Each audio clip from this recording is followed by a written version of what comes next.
It's now understood that orcas will actively hunt great white sharks. They've even been known to drive entire populations of great whites out of specific regions in South Africa.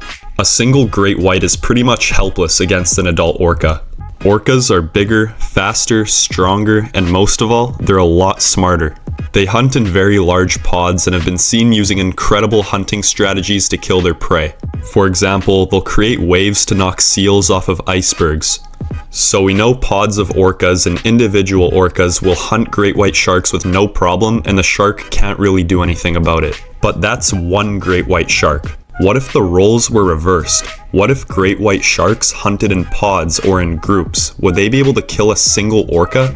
And how many would it take? First of all, great whites aren't really fighters. Even though they're apex predators, usually their first instinct is to flee when they're confronted. And there's never been a case of a great white fighting back against an orca, at least not that I know of. But they are known to act defensive and territorial towards other sharks. But when they do fight, it's usually very quick, one-sided, and as soon as one gets injured, it usually just swims away. They don't typically stick around to try and stand up for themselves. Their first instinct is to just leave the situation. So great whites don't hunt in pods, they're not great fighters, and they're not nearly as intelligent as an orca. So what does this mean? It means we're gonna need a lot of great whites to kill an orca. So if this fight were to happen, the way I imagine it is you have a large chunk of ocean, maybe the size of a few football fields or so, and pretty deep, let's say 1,000 meters, and that's the arena.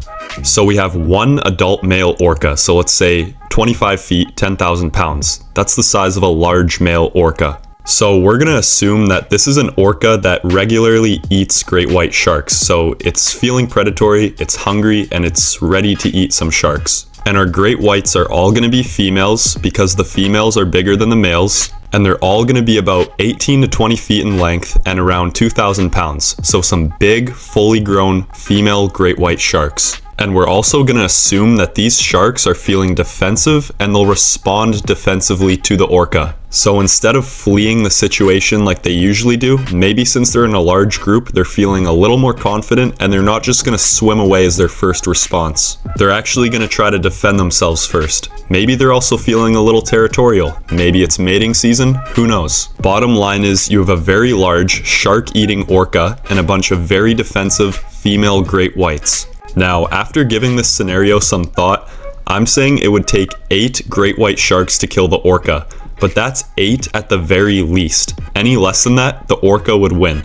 I just think 8 is enough to overwhelm the orca and tire it out enough to where it can no longer fight and the sharks end up killing it. But that's assuming that all 8 sharks are acting defensively, they're all biting at the orca. They're not necessarily working together because great whites don't do that, but in the perfect world, the perfect scenario, what I imagine happening is the orca sees the sharks, sees them as prey of course, goes after 1 or 2 of them, and as it's distracted doing that, the other sharks start biting at it, at its fins, at its tail, taking off big chunks which immobilizes it, and it can no longer fight and the sharks win. That is the only way I can see 8 great white sharks killing an adult male orca. Let me know what you guys think. Alright, that's gonna be it for today guys. See ya.